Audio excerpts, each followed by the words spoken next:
নমস্কাৰ, মই আব্দুল হক। মোৰ সৈতে আছে বিশিষ্ট ৰাজনীতিবিদ আখতাৰ হোসেন জোদ্দাৰ। তেওঁৰ সৈতে মই আজি কথা পাতিম 12 নং জলেশ্বৰ সমষ্টিৰ উন্নয়ন সম্পৰ্কে। এনেকি তেওঁ মন মেলিছে অহা বিধানসভা নিৰ্বাচনত প্ৰতিদ্বন্দ্বিতা কৰিব বুলি। তেওঁ দল এটা বাছনি কৰি লৈছে, সেই দলটো হ'ল AIUDF দল। সেই দলৰ পৰা তেওঁ প্ৰতিদ্বন্দ্বিতা কৰিব বুলি মন মেলিছে। আমি সেই আখতাৰ হোসেন জোদ্দাৰৰ পৰা জানিবলৈ যত্ন কৰিম যে সমষ্টিৰ উন্নয়ন এনেকি সমষ্টিৰ সমস্যা কেনেকুৱা ধৰণৰ আছে, তেওঁৰ পৰা আমি জানিবলৈ যত্ন কৰিম। জলেশ্বৰ সমষ্টিৰ পৰা আপুনি যেহেতু প্ৰতিদ্বন্দ্বিতা কৰিব বিচাৰিছে, জলেশ্বৰ সমষ্টিৰ মূল সমস্যাটো কি স্যাৰ? ধন্যবাদ। চাওক, জলেশ্বৰ সমষ্টিৰ মূল সমস্যাই হ'ল ভাৰত স্বাধীনৰ পিছত আজিলৈ জলেশ্বৰ সমষ্টিৰ তেনেকুৱা চকুত লগা ধৰণে কোনো উন্নতি হোৱা নাই। আৰু যিমানবিলাক বিধায়ক হৈছে তেওঁলোকে ভোট লৈছে জনসাধাৰণৰ, কিন্তু বিধায়ক হোৱাৰ পিছত উন্নয়নৰ ফালে কোনো চকু দিয়া নাছিলে। প্ৰধান সমস্যা হ'ল আমাৰ গৰাখহনীয়া সমস্যা, তাৰপিছত আমাৰ সমস্যা হ'ল ৰাস্তা ঘাটৰ সমস্যা, তাৰপিছত হ'ল আমাৰ শিক্ষাৰ সমস্যা, স্বাস্থ্য ক্ষেত্ৰৰ কোনো তেনেকুৱা চকুত লগা ধৰণৰ উন্নতি আজিলৈ হোৱা নাই। গতিকে জলেশ্বৰ সমষ্টি বিভিন্ন সমস্যাতে জড়িত, একেবাৰে ইমানেই জৰুৰী হৈ আছে যে ইয়াত আৰু ভাষাৰে বৰ্ণনা কৰিব নোৱাৰি। হয় স্যাৰ, আপুনি কি ক'ব যে জলেশ্বৰ সমষ্টিত কেনেকুৱা ধৰণৰ এজন নেতাৰ প্ৰয়োজন আছে? এতিয়া চাওক, নেতা বহুত আহিল বহুত গ'ল, কিন্তু ৰাইজে বিচৰা ধৰণে কোনো নেতাকে আজিলৈ পোৱা নাই। মই 2006 চনত AIUDF দলৰ পৰা প্ৰাৰ্থী হৈ জলেশ্বৰত নিৰ্বাচন খেলিছিলোঁ। ৰাইজে যথেষ্ট সঁহাৰি দিছিলে। সামান্য সংখ্যক ভোটত মই পৰাজয় বৰণ কৰিছিলোঁ, কিন্তু মই দলটো এৰি দিয়া নাছিলোঁ। সেয়ে আজি অলপ বিৰতি হ'লেও মই আকৌ সেই দললৈ ঘূৰি আহিছোঁ। আকৌ এই দলৰ হৈ মই সমষ্টিত কাম কৰি আছোঁ, আৰু লাষ্টত মই এই দলৰ পৰা টিকট বিচাৰিছোঁ। ইনশাআল্লাহ যদি দলে মোক প্ৰাৰ্থিত্ব প্ৰদান কৰে, তেতিয়াহ'লে মোক যদি টিকট দিয়ে আৰু টিকট লৈ জলেশ্বৰ সমষ্টিৰ ৰাইজে মোক বিজয় কৰালে, এই সমষ্টিত কৰিব লগা বহুত কাম আছে। সেই কামৰ ভিতৰত মইতো উল্লেখ কৰিলোৱে যে এইখিনি কাম প্ৰধান মুখ্য হিচাপে গণ্য কৰিব লাগিব, তাৰোপৰি বহুত কাম আছে। হয় স্যাৰ, আপুনি কি ক'ব যে জলেশ্বৰ সমষ্টি নহয় গোটেই অসমত এটা সদায় ৰাজনৈতিক দলসকলে বদনাম কৰি থাকে, AIUDF দল সাম্প্ৰদায়িক দল, এই দলে কোনো ধৰণৰ ৰাইজক সহায় কৰিব নোৱাৰে, এই বিষয়ে আপুনি কি ক'ব স্যাৰ? এইটো হ'ল এটা ৰাজনীতিৰ ভাষণ। এইটো একেবাৰে গোকাত মিছা কথা। AIUDF দল কোনো ধৰ্ম বিৰোধী দল নহয়। এই দল অসমৰ নিপীড়িত, নিষ্পেষিত, লাঞ্ছিত, বঞ্চিত জনগোষ্ঠীৰ হকে কাম কৰি আছে আৰু কৰি থাকিব, আৰু আগলৈ কৰি থাকিব এই দলে। ইয়াৰ কাৰণ হ'ল আজমল ফাউণ্ডেশ্যন, আপোনালোকে জানেই, যিহেতু তাতে অকল মুছলমান ল'ৰা ছোৱালীয়ে নপঢ়ে, তাতে বিভিন্ন জাতি ধৰ্ম ভাষাৰ ল'ৰা ছোৱালীয়ে শিক্ষা অৰ্জন কৰি কিছুমানে ডক্টৰী লৈছে, কিছুমান ইঞ্জিনিয়াৰ হৈছে, বিভিন্ন দিশত আগবাঢ়ি আছে। গতিকে এইটো এটা গোকাত ৰাজনৈতিক মিছা কথা। স্যাৰ, আফতাবউদ্দিন মোল্লা মাজে মাজে কৈ থাকে যে আমি মুছলমানৰ ঠিকা লোৱা নাই, এই কথাৰ ভিত্তিত আপুনি কি ক'ব স্যাৰ? এইটো ভিত্তিত মই কি ক'ম, এইটো হ'ল আফতাবউদ্দিন মোল্লা অলপ বেছি কৰিব গৈ বেছি দেখালে কথাটো। এইটো মুছলমানে ঠিকা লোৱা নাই বুলি কথাষাৰ একেবাৰে সাংঘাতিক ধৰণে মুছলমানৰ সম্প্ৰদায়ৰ অন্তৰত আঘাত হানা কথা এটা কৈছে। কাৰণ তেওঁ যি দুবাৰ MLA হৈছে, মুছলমানৰ ভোটেৰে MLA হৈছে। গতিকে এইখিনি কথা কোৱাটো তেওঁৰ কাৰণে উচিত হোৱা নাই বুলি মই ভাবোঁ আৰু কি। হয় স্যাৰ, আফতাবউদ্দিন মোল্লাই নিচিনপুৰত এটা মথাউৰি বান্ধ নিৰ্মাণ কৰিছিলে ৰাইজৰ গাঁঠিৰ ধনেৰে। সেই সময়ত আফতাবউদ্দিন মোল্লাই কৈছিলে যে মই ব্যৰ্থ হৈছো, মই নিজে অকৰ্মণ্য হিচাপে মই পৰিণত হৈছো, কাৰণ মই কাম কৰিব পৰা নাই। এই বিষয়ে আপুনি কি ক'ব? নিজে ব্যৰ্থতা স্বীকাৰ কৰিছে। চাওক, এটা কথা কি, কাম কৰাৰ ইচ্ছা থাকিলে এজন বিধায়কে তেওঁৰ যিকোনো ফাণ্ডৰ পৰা সহায়ৰ হাত আগবঢ়াব পাৰিল হয়। আচলতে তেওঁৰ ইচ্ছা নাই, সেইকাৰণে সি এক প্ৰকাৰে স্বীকাৰ কৰি লৈছে যে মই ব্যৰ্থতা, তাৰে ৰাইজে তাক প্ৰেছাৰ নিদিব। আচলতে আফতাবউদ্দিন মোল্লা এই যোৱা 5টা বছৰ জলেশ্বৰ সমষ্টিৰ জনসাধাৰণে বহুতো আশা বুকুত বান্ধি লৈ তেওঁক MLA বনাইছিলে, যে কি জানি আমি এইবাৰ অলপ ভাল কামৰ আশা কৰিব পাৰোঁ। কিন্তু ভালটো দূৰৰ কথা, ইমান বেয়া কৰিছে যে সেই বেয়াৰ কথা আমি ভাবিব নোৱাৰো যে ইমানখিনি বেয়া কৰিলে। 5 বছৰ তেওঁ একেবাৰে সমষ্টি ফালে পিঠি দিলে, আৰু সমষ্টিত তেওঁ নোযোৱাই হ'ল। কোনোবাই ফোন কৰিলে মই পাইছোঁ বহুত কমপ্লেইন, ফোনৰো উত্তৰ নিদিয়ে যে মই কামত ব্যস্ত আছোঁ। যদি তেওঁৰ কামেই নাই, কিহৰ কামত ব্যস্ত আছে? তো গতিকে এইবাৰ জলেশ্বৰ সমষ্টিৰ জনসাধাৰণে উচিত প্ৰত্যুত্তৰ দিব বুলি মোৰ দৃঢ় বিশ্বাস। হয় ছাৰ, আফতাবুদ্দিন মোল্লাই কিছুমান কথাৰ উত্তৰ দিব পাৰিবনে ছাৰ? ইউডিএফক সদায় তুচ্ছ তাচ্ছিল্য কৰি অহা আফতাবুদ্দিন মোল্লা বৰ্তমানৰ বিধায়ক, তেওঁ এআইইউডিএফ দলৰ প্ৰাৰ্থী, এনেকি এআইইউডিএফ দলৰ সমৰ্থকসকলক উত্তৰ দিব পাৰিবনে? ডি ভোটাৰ কৰ পৰা আহিল, আৰু ডিটেনশ্যন কেম্প কিয় আহিল, আৰু এনআৰচি কিয় দিব নোৱাৰিলে, উচ্ছেদিত পৰিয়ালক কিয় মাটি পট্টা দিব নোৱাৰিলে, এই বিষয়ে আফতাবুদ্দিন মোল্লাই উত্তৰ দিব পাৰিবনে ছাৰ? চাওক, আপুনি যিমানবোৰ কোশ্চেন কৰিছে, মই এটা কথাতে এক বাক্যতে কম, আফতাবুদ্দিন মোল্লাটো দূৰৰ কথা, কংগ্ৰেছৰ হাইকমাণ্ড যিমান আছে কোনেও ইয়াৰ উত্তৰ দিব নোৱাৰিব। কাৰণ এই যে আজি যি উচ্ছেদ হৈছে, এই আইনটো কিন্তু 2011 চনত কংগ্ৰেছ গভৰ্ণমেণ্টে কৰি থৈ গৈছে। তাৰপিছত যিহেতু মাটিৰ পট্টা কংগ্ৰেছ গভৰ্ণমেণ্ট 15 বছৰ ক্ষমতাত থাকিলে মাটিৰ পট্টা দিয়া নাই। ডিটেনশ্যন কেম্প ৰকিবুল যেতিয়া হোম মিনিষ্টাৰ আছিলে তেতিয়া ডিটেনশ্যন কেম্প বনাইছিলে, আৰু সেই কেম্পতে আমাৰ মুছলিম মানুহখিনিক, মা ভনীসকলক সেই কেম্পত মানে সোমাই কেনে যি যাতনা দি আছে, সেইটো গোটেই কংগ্ৰেছৰে কাম এইবিলাক। গতিকে ৰাইজে এইবাৰ কঁকালত টঙালি বান্ধিছে। অহা বিধানসভা নিৰ্বাচনত ইউডিএফ ইমান বিপুল ভোটত জয় কৰিব, তাতে তেতিয়া আফতাবুদ্দিন মোল্লা গম পাব যে মই মুছলমানৰ ঠিকা লোৱা নাই বুলি যে কথাষাৰ কৈছিল, ইয়াৰ উচিত প্ৰত্যুত্তৰ দিব অহা বিধানসভা নিৰ্বাচনত। হয়, নিশ্চয়কৈ আপুনি কৈছে যে জলেশ্বৰ সমষ্টিত ৰাইজে উচিত প্ৰত্যুত্তৰ দিব। এই সংখ্যালঘু অঞ্চলত যিসকল জনপ্ৰতিনিধিয়ে নিৰ্বাচিত হৈ বিধানসভাৰ মজিয়াত গৈ কথা কৈছে বা যিবোৰৰ সমস্যাৰ কথা উত্থাপন কৰিছে, সেইসকলে কিয় এনেকুৱাকৈ অস্বীকাৰ কৰি আছে যে আমি সংখ্যালঘুৰ ঠিকা লোৱা নাই বা মুছলমানৰ ঠিকা লোৱা নাই? এই কথাষাৰ কোৱাৰ মূল কাৰণটো কি ছাৰ? কংগ্ৰেছে এইটো বিশেষ সম্প্ৰদায়ক এইকাৰণে টাৰ্গেট কৰি লৈছে যে এইটো নকলে বেলেগ সম্প্ৰদায়ৰ ভোটটো ইহঁতৰ হেৰুৱাই যাব। কিন্তু উজনি অসমত সিহঁতৰ খোপনি অলৰেডি নোহোৱা হ'ল। এতিয়া নামনি অসমত আহি সিহঁতে ইউডিএফৰ য'ত মানে ভোট বেংক, তাতে সিহঁতে মানে এইবাৰ প্ৰতিদ্বন্দ্বিতা কৰিব। লগতে আকৌ ৰাইজৰ তলকৰ মিত্ৰতা হিচাপে আনিব। কিন্তু ৰাইজে বুজি পাইছে কংগ্ৰেছৰ ধাপ্পাবাজি আৰু অখিল গগৈৰ ভেলকিবাজি এইবাৰ ৰাইজে বুজি পাইছে। জলেশ্বৰ সমষ্টিত জনসাধাৰণৰ মাজত মই বহুত দিনৰ পৰা কাম কৰি আছো। ৰাইজৰ স্পষ্ট মত, জোদ্দাৰ ভাই টিকেট লৈ আহক, আমি এইবাৰ খেলা দেখুৱাই দিম। আফতাবুদ্দিন মোল্লা কিমান দূৰত থাকে তেতিয়া গম পাব। হয় হয়, আমাৰ লগত আছে বিশিষ্ট সমাজ সেৱক মুকুল ইছলাম ডাঙৰীয়া। তেওঁৰ পৰাও আমি মাজে দুই এষাৰ কথা লওঁ। যিহেতুকে মুকুল ইছলাম ডাঙৰীয়া, আপুনি কি ক'ব? আমাৰ সমষ্টিৰ এজন মানে জলেশ্বৰ সমষ্টি আছিলে আগে, ইফালে সেই সমষ্টি ভাঙি নৱগঠিত বীৰসিং জৰুৱা সমষ্টি হ'ল, আনফালে 12 নং 39 নং কাটি আপোনাৰ 12 নং জলেশ্বৰ সমষ্টি হ'ল। এই সমষ্টিৰ ষ্ট্ৰং একেবাৰে প্ৰাৰ্থিত্ব প্ৰত্যাশী এআইইউডিএফ দলৰ, তেওঁৰ বিষয়ে আপুনি কি ক'ব? হয়, পোনপ্ৰথমে আসসালামু আলাইকুম, গুড ইভিনিং এভৰিৱান। আজি মই আমাৰ জলেশ্বৰ সমষ্টিৰ এজন আশাবাদী কেণ্ডিডেট, মোৰ আংকেল, এখেতে এআইইউডিএফ দলৰ পৰা মানে আশাবাদী প্ৰাৰ্থী, আৰু আগতো এআইইউডিএফ দলত কাম কৰিছিলে। অলপ সংখ্যক ভোটৰ কাৰণে এখেতে জয়ী হোৱা নাই, আমি তেতিয়া সৰু আছিলোঁ। বাট আজি মই আংকেলক মাতি অনা কেইটামান উদ্দেশ্য আছে। যিহেতু মই এটা কথা কৈ লওঁ, মই কিন্তু কোনো ৰাজনীতিবিদ নহয়, মই কোনো ইলেকশ্যনৰ কেণ্ডিডেট নহয়, মই এজন সাধাৰণ যুৱক, য়ং জেনেৰেশ্যনৰ প্ৰতিনিধিত্ব কৰোঁ আমি। তো আমাৰ কেইটামান প্ৰশ্ন আছে, মই আংকেলক সেই প্ৰশ্নবিলাক কৰিব বিচাৰোঁ। আৰু লগতে আৰু এটা কথা ক'ব বিচাৰোঁ যে আংকেলক যেতিয়া আমি প্ৰশ্ন কৰিম, তেতিয়া আংকেলে কি আমাৰ ওপৰত কোনো একশ্যন ল'ব নেকি? কাৰণ বহুত নেতা, পালি নেতা আছে যিবিলাকে ধৈৰ্য শক্তি নাই, কমেণ্ট কৰিলে বোলে একশ্যন ল'ব। তো আজি মই আংকেলক ক'ব বিচাৰিছোঁ যে আংকেল, আপোনাক যদি আমি প্ৰশ্ন কৰোঁ, যিহেতু আপুনি কেণ্ডিডেট, মই কিন্তু বেলেগক প্ৰশ্ন কৰিব নোৱাৰোঁ। XYZ প্ৰশ্ন কৰিব পাৰিম জানো? নোৱাৰোঁ। আপোনাক কৰিব পাৰিম, কাৰণ কি আপুনি কেণ্ডিডেট হয়, আমাৰ জলেশ্বৰ সমষ্টিৰ এজন কেণ্ডিডেট। তো আপোনাক মই কেইটামান প্ৰশ্ন কৰিম। মোৰ ফাৰ্ষ্ট প্ৰশ্নটো হ'ল যে আপুনি কেনেকৈ আমাৰ সমাজখন ডেভেলপ কৰিব, how to develop in our society, আপুনি এই ৰিপ্লাইটো মোক দিয়ক। হয়, আমি আকৌ যাম আমাৰ আখতাৰ হোসেন জোদ্দাৰ ডাঙৰীয়াৰ ওচৰলৈ।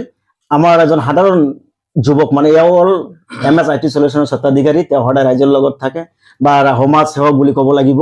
এওঁ এজন কোৱেশ্চন কৰিছে যে সমাজখন কেনেকৈ উন্নয়ন কৰিব, এই কথাষাৰৰ মানে উত্তৰ বিচাৰিছে। হয় ছাৰ, আপুনি কি উত্তৰ দিব আমাৰ মুকুল ইছলাম ডাঙৰীয়া কোৱেশ্চন কৰাত? চাওক, এইটো খুব টাফ কোশ্চেন।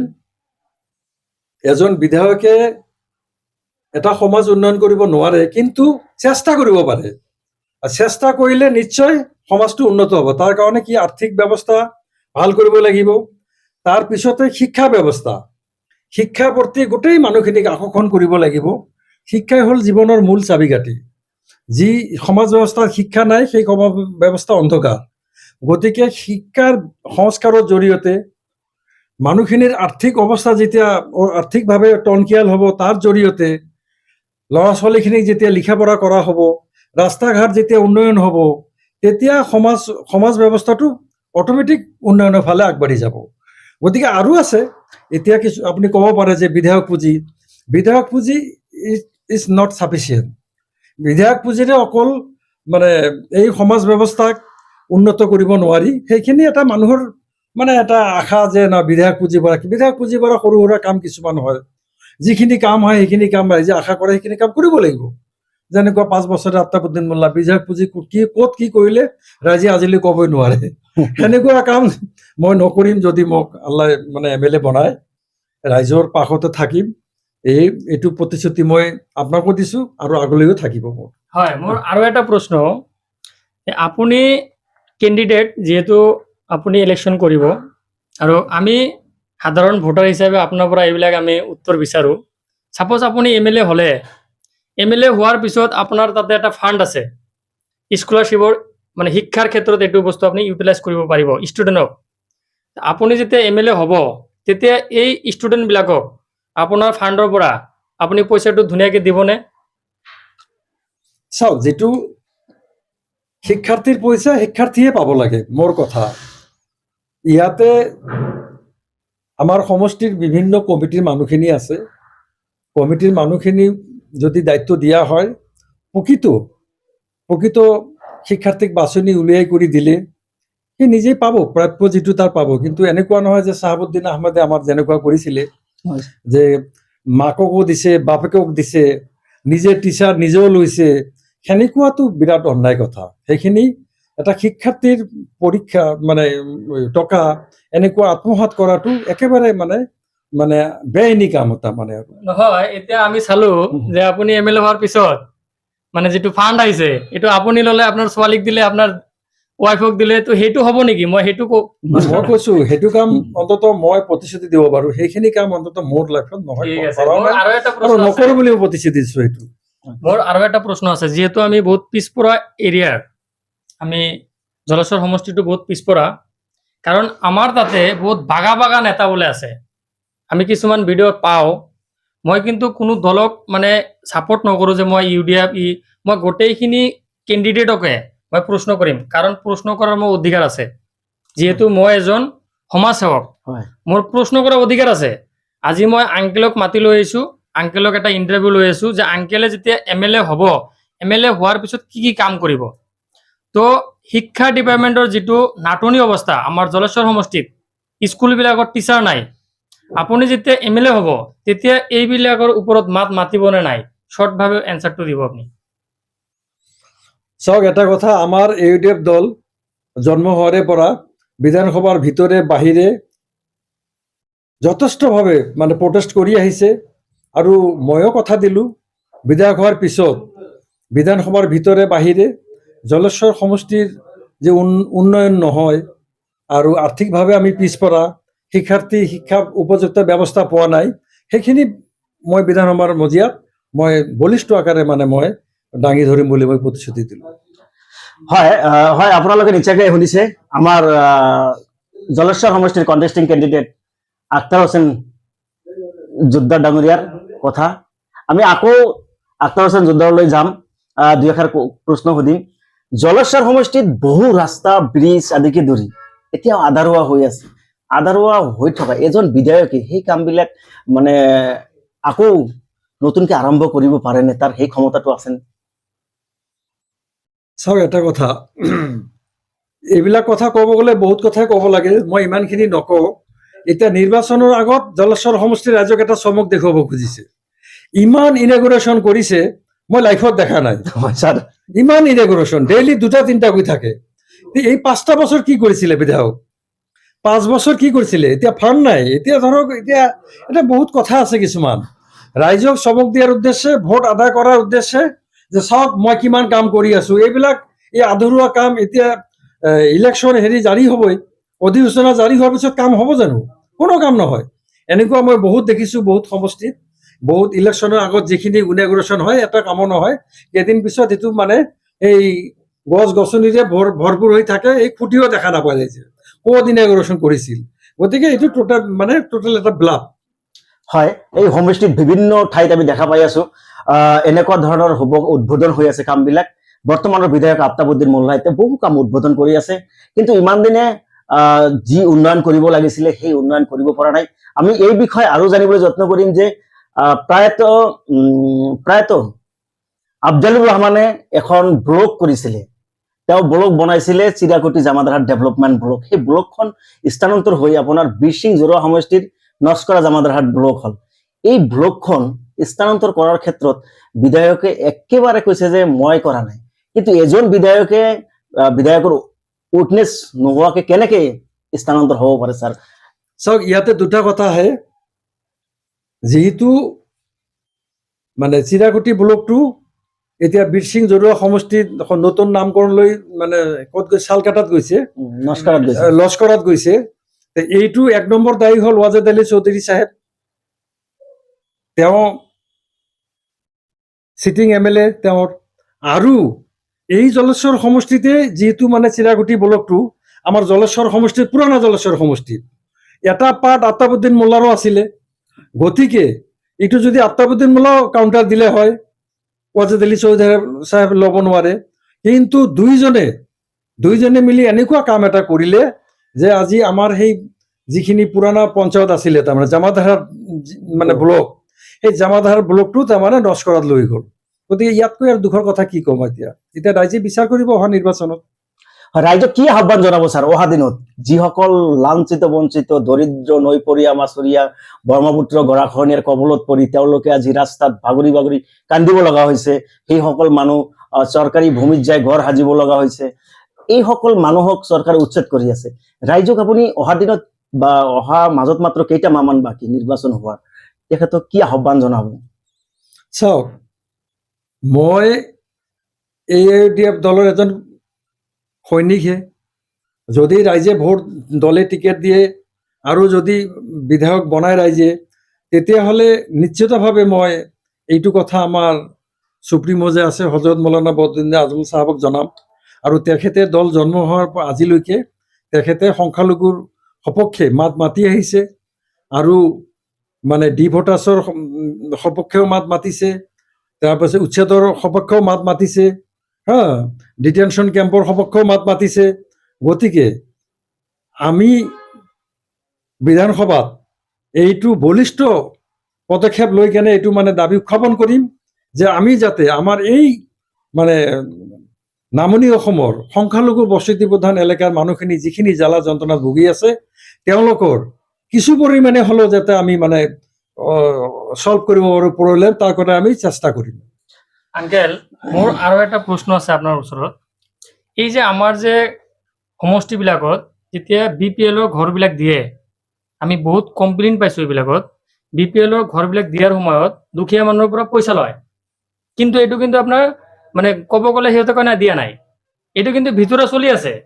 বাট মোৰ প্ৰশ্নটো হ'ল, আপুনি আল্লাহে নকৰক আপোনাক MLA বনালোঁ আমি, আপুনি MLA হোৱাৰ পিছত সেই পইচা লোৱা কামটো আপুনি বন্ধ কৰিব পাৰিবনে? আপুনি কি কয় এইটো? মই এইটো একে বাক্যৰে কম, যদি জলেশ্বৰ সমষ্টিৰ জনসাধাৰণে মোক বিধায়ক হিচাপে নিৰ্বাচিত কৰে, মই গেৰাণ্টি দি ক'ব পাৰোঁ যে IOR ঘৰ এলটমেণ্টৰ ক্ষেত্ৰত কোনো এক লাল পইচা দিব নালাগিব বুলি মই গেৰাণ্টি দিব পাৰোঁ। ঠিক আছে, আপোনালোকে চাই আছে, এইবিলাক কিন্তু ৰেকৰ্ডিং হৈ আছে। এই বস্তুটো আপুনিও কৈছে, মোৰ চকুত মোৰ নিজৰ গাঁৱতে, এইটো মই ঘৰ বিৰোধী, ময়ো বিৰোধী, মোৰ নিজৰ গাঁৱতে মই এনেকুৱা পাইছো, যি পাব লাগিছিল সি পোৱা নাই, আৰু যাৰ ঘৰ আছে তেওঁ ঘৰ পাইছে। কিন্তু মোৰ ক্ষমতা নাছিলে, নহ'লে এনেকুৱা অন্যায় মই যোদ্ধাৰ অন্তত সহ্য নকৰোঁ। মই এটা প্ৰতিশ্ৰুতি দিব পাৰোঁ যে ঘৰৰ ক্ষেত্ৰত বা আৰু যদি কেনেকুৱা দুখীয়া মানুহৰ কাৰণে যিখিনি স্কিম আহে, পইচা খোৱাৰ লাইনটো একেবাৰে বন্ধ কৰি দিম মই, কোনো দালাল নাথাকে। আংকেল, মোৰ লাষ্টত আৰু এটা প্ৰশ্ন। আপুনি যে এতিয়া বৰ্তমান ঘূৰি আছে, আপোনাৰ এতিয়া চিকিউৰিটি লাগিব নেকি? এতিয়াতো চিকিউৰিটি নালাগে। নালাগে। আপুনি যেতিয়া এম এল এ হ'ব, আমি বিচাৰো জলেশ্বৰ সমষ্টিৰ পৰা এনেকুৱা এজন এম এল এ আমাক লাগে। এইটো আমাৰ মনৰ কথা। যিহেতু মই এজন ভোটাৰ, মই মোৰ মনৰ কথা প্ৰকাশ কৰিবই পাৰো। তো আমাক এনেকুৱা এজন মানুহ লাগে, এনেকুৱা এজন বিধায়ক লাগে, যিজন বিধায়কৰ পিছত চিকিউৰিটি নাথাকিব, আম মানুহে গৈ কথা পাতিব পাৰিব যে যোদ্ধাৰ ভাই ভালে আছে, মই আপোনাৰ লগত কথা পাতিলো। তো আপুনি পৰৱৰ্তী সময়ত যদি এম এল এ হয়, আপুনি চিকিউৰিটি ল'ব নে নাই? সেইটো মোৰ প্ৰশ্ন আপোনাৰ পৰা। চাওক, চিকিউৰিটি হ'ল এটা চৰকাৰৰ ফালৰ পৰা দিয়া বস্তু। সেইটো ইউজ কৰা নকৰাটো বিধায়কৰ ওপৰত।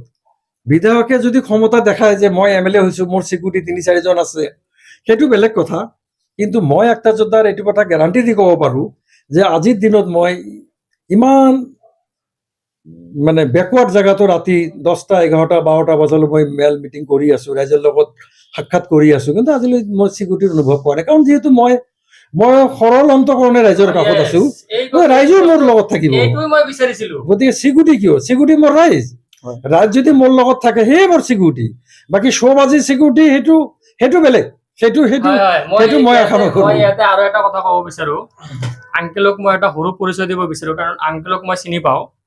আংকুলৰ যিটো ফেমিলি বেকগ্ৰাউণ্ড, এইটো বহুত ষ্ট্ৰং হয়, যিহেতু ৰাইজে বহুতখিনি বস্তু নাজানে। আংকুলৰ 3টা ছোৱালী, আৰু আংকেল শিক্ষাৰ ক্ষেত্ৰত ইমান গুৰুত্ব দিয়ে, আপোনালোকে ভাবিব নোৱাৰিব।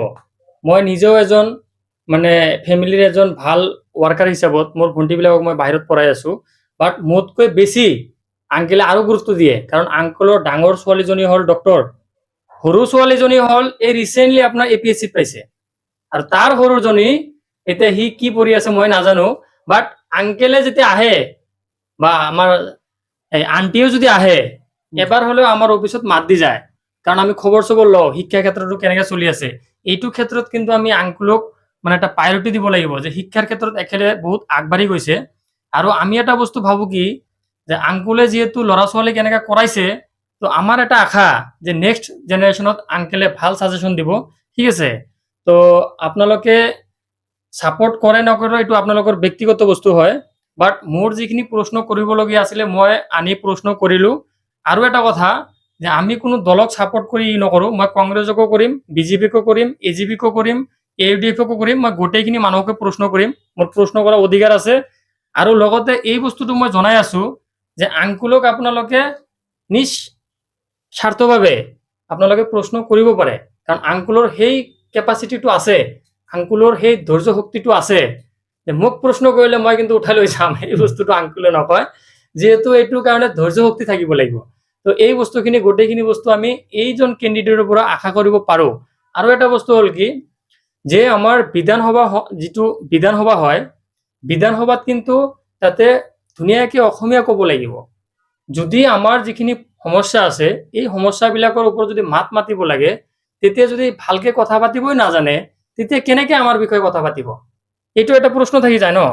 তো আমি এইবাৰ বিচাৰো যে এনেকুৱা এজন কেণ্ডিডেট বিচাৰো, যাৰ ভিতৰত কোনো ধৰণৰ দুৰ্নীতি নাথাকিব, যাৰ ভিতৰত কোনো ধৰণৰ কেলেংকাৰী নাথাকিব, যাৰ ভিতৰত কোনো ধৰণৰ নাৰীবাজি নাথাকিব। আৰু এই গোটেইকেইটা বস্তু আংকুলৰ ভিতৰত নাই মই জনামতে। কাৰণ যিহেতু মই গুৱাহাটীত থাকো আৰু আপোনালোকে মোৰ ভিডিঅ'বিলাক চাই থাকে, মই সদায় ৰাইজৰ হৈ মাত মাতো। ঠিক আছে, মোৰ ইয়াত কোনো স্বাৰ্থ নাই, কোনো নাই। বাট মই এইটো আংকুলক এইকাৰণে মাতিছো, যিহেতু AUDF এইবাৰ আমাৰ হেৰিৰ পৰা মানে 100% পোৱাৰ এটা চান্স আছে। তো আংকুলো কিন্তু কেতিয়াও এই কথাটো নকয় যে মই 100% মানে কেণ্ডিডেট আমি MLA হৈ গ'লো। কিন্তু মই বহুত কেণ্ডিডেট চাওঁ যে সিহঁতে অলৰেডি লিখি থৈ দিছে যে আমি MLA, মই MLA। ঠিক আছে, তো MLA বস্তুটো ইমান ইজি নহয়, ৰাইজৰ মৰম আৰু ভাল পোৱা লাগিব। ঠিক আছে, যেহেতু আজি আমি গোটেইখিনি মানুহ বহি ডিছকাছ কৰি আছো, তো আংকুলে কিন্তু এই কথাটো লিখা নাই। তো আংকুলক মই এটা প্ৰশ্ন কৰিব বিচাৰো, যে কিছুমানে যে লিখিছে যে সিহঁতক সুধিলে সিহঁতে MLA, তো আপুনি এই বিষয়ত কি ক'ব বিচাৰে? আপোনাৰ মানে এইটো মই বিচাৰো। চাওক, MLA ইলেকশ্যন খেলাৰ আগতে MLA হোৱা, ই নিজে নিজে হোৱা, নিজকে বহুত ডাঙৰ বুলি ভাবে। যে মই যিহেতু যিকোনো দলৰ পৰাই নহওক, কোনোবাই নিজকে যেতিয়া নিজকে MLA বুলি জাহিৰ কৰে, সেইটো হ'ল কি তেওঁৰ এটা চৰম মূৰ্খামী কথা। কাৰণ জনতাৰ আদালত আছেই, দলে যিকোনো দলে নহওক, দলে টিকেট দিব আৰ যাৰ পাল্লা ভাৰী হ'ব, জনসাধাৰণে যাক পচন্দ কৰি ভোট দিব তেওঁহে MLA হ'ব। বহুতো পাইছোঁ, কথাষাৰ সত্য। মোৰ হেৰিয়ে যে কৈছে, ভতিজা যে কৈছে যে MLA হোৱাৰ আগতে MLA ভাৱ ধৰে, বহুত লিডাৰ আমাৰ জলস্বৰতে ওলাইছে। মই নিজেও মানে পাইছোঁ কেইটামান বাইক যে MLA হৈ গৈছে, কিন্তু মই MLA হোৱা নাই। দলে মোক টিকট দিব, তাৰপিছত ৰাইজে ভোট দিব। যদি ভাল পায় তেতিয়াহ'লে মোক মানে জিতা সংখ্যক ভোট দিলে, মই ভোটত জিকিলে মই MLA হ'ম। আৰু বিধায়ক হ'লে মই ৰাইজক যি প্ৰতিশ্ৰুতি দিম সেই প্ৰতিশ্ৰুতি পূৰণ কৰাৰ কাৰণে মই আল্লাহৰ ওচৰত মই দোৱা কৰিম আৰু চেষ্টা কৰিম। হয় হয় হয় হয় আপোনালোকে নিশ্চয়কৈ শুনিছে, এয়া আছিল আমাৰ জলেশ্বৰ সমষ্টিত এক্স কণ্টেষ্টিং কেণ্ডিডেট আছিলে। তেওঁ আকৌ নতুনকৈ এইবাৰ হ'বলগীয়া বিধানসভা নিৰ্বাচনত তেওঁ প্ৰতিদ্বন্দ্বিতা কৰিব বুলি AIUDF দলৰ পৰা তেওঁ মন মেলিছে।